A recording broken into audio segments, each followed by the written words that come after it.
You're sitting across from her. Everything looks fine on the surface. She's smiling. You're making plans for next weekend.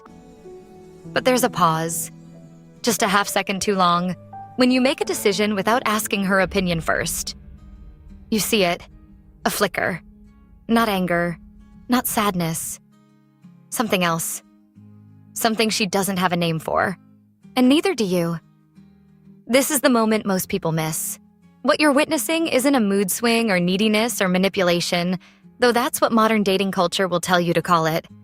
What you're seeing is the biological architecture of a desire so fundamental, so deeply wired into her nervous system that she probably can't articulate it even to herself. And the culture around her, the one that tells women to be independent, to not need anyone, to stand on their own, has trained her to suppress it so thoroughly that when it surfaces, she doesn't even recognize it as information. She just feels wrong, unfulfilled, like something's missing. The secret desire is this. She wants to be understood by someone strong enough to see through what she's saying to what she actually needs. Not to be controlled, not to be dominated in the crude sense that makes you uncomfortable, but to be led.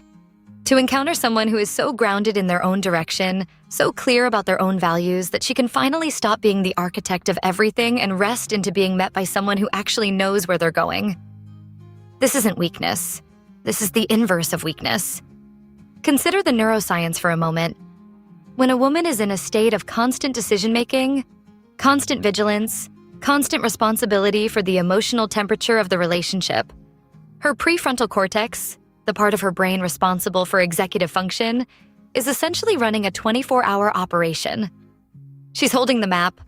She's checking in. She's managing his emotions, his timeline, his sense of purpose. The brain wasn't designed for this level of sustained control. It burns out. It sends signals, fatigue, resentment, disconnection, that flicker you saw. But here's where it gets subtle. When she's with someone who is genuinely in command of his own direction, not arrogant, not forceful, but clear, something shifts neurologically. Her prefrontal cortex finally gets to power down from high alert. She can stop managing and start feeling.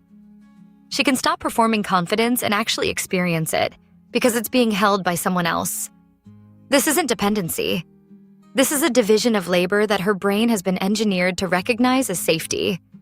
The culture won't tell you this because it contradicts the narrative of female independence that has dominated the last 40 years. And independence is valuable. Don't misread this. But what's been lost in that conversation is the recognition that humans are not designed to be islands. We're designed to complement each other. And there's a specific architecture to that complementarity that has nothing to do with servitude and everything to do with neurochemistry. So she feels the absence of this, but she can't name it. When she tries to communicate it, the only language available to her is the language of modern psychology. I feel unsupported, or I don't think you listen to me, or you're not emotionally available. These phrases are true, but they're also proxies for something deeper. They're the symptom, not the disease. The disease is that she's still operating the map. She's still in command, and command is exhausting. Now here's the part that will make you uncomfortable.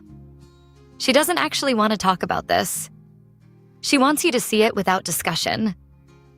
And that impossibility, the fact that you're supposed to intuit something she herself can't articulate, is part of the design. Because the desire she's experiencing is not a rational desire. It's subcortical. It lives below language. It's why so many women sabotage relationships with men who are nice and communicative and emotionally available, but who are fundamentally undirected. These men are safe. But safety without direction is just another form of abandonment. The trap you're in, both of you, is that she's been told her whole life that expressing this desire makes her weak. That wanting to be led is a betrayal of feminist progress. That needing someone to be stronger than her, clearer than her, more directionally certain than her, is a regression. So she suppresses it. She overcompensates by being hyper-independent, hypercritical, hyper-responsible. And the more she suppresses it, the more it leaks out sideways. As contempt, as withholding, as that flicker you saw. But contempt is informative. Psychologist John Gottman found that contempt, not fighting, not even infidelity, but quiet, chronic contempt is the single strongest predictor of relationship dissolution. And contempt almost always emerges when someone feels unmet at a level they can't articulate. She's not contemptuous of you specifically. She's contemptuous of the situation where she's still holding the map. Here's what changes things. You stop asking her what she wants and start knowing what needs to happen next. Not in a controlling way. In a directionally certain way. You make plans. You lead social situations. You know what you believe and you're not constantly calibrating it based on her reactions. You're not performing flexibility. You're flexible from a foundation that doesn't move. This is different. The difference is everything. When you do this, something happens to her nervous system. She doesn't have to manage you anymore. She can actually trust you. Not because you're being nice, but because you're dependable in your direction. And from that place of non-management, her prefrontal cortex powers down, and she can access her own desire again. Not the desire to lead, but the desire to surrender to someone who is actually leading. This is the secret she's never told you, because she doesn't have permission to want it. The culture has given her permission to want equality, independence, and respect, all legitimate desires, but it hasn't given her permission to want to be met by someone stronger, and that absence of permission creates a split in her psyche. She wants it, but she's trained herself not to admit she wants it. She wants it, but she's surrounded by narratives that say wanting it means she's failed feminism. She wants it, but she doesn't even have the language to ask for it. So she creates tests instead. She withdraws. She criticizes your decisions.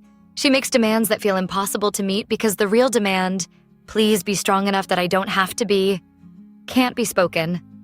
And you, trying to be a good partner in the modern sense, respond by becoming more emotionally available, more communicative, more attuned to her every need, which makes it worse. Because every time you ask her what she wants, you're implicitly saying, I don't know where we're going. You navigate.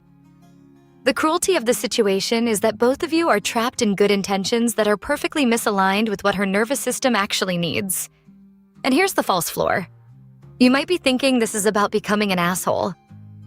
That leadership means dominance. That strength means not listening. That's not it. Strength is listening from a foundation that doesn't move. It's taking information and integrating it into a direction you've already chosen. It's being open to her input while remaining the captain of the ship. Most men either go too far in one direction, becoming dismissive and contemptuous, or they collapse entirely into endless negotiation. The third option is almost invisible because nobody teaches it. But there's something darker underneath all of this that you should sit with.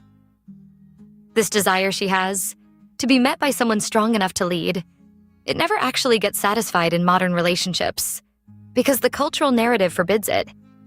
So women end up choosing between two poison pills. Either suppress the desire entirely and live in a state of chronic dissatisfaction with nice partners who are fundamentally weak, or pursue partners who are directionally certain, but who use that direction to control and diminish. There's almost no middle ground.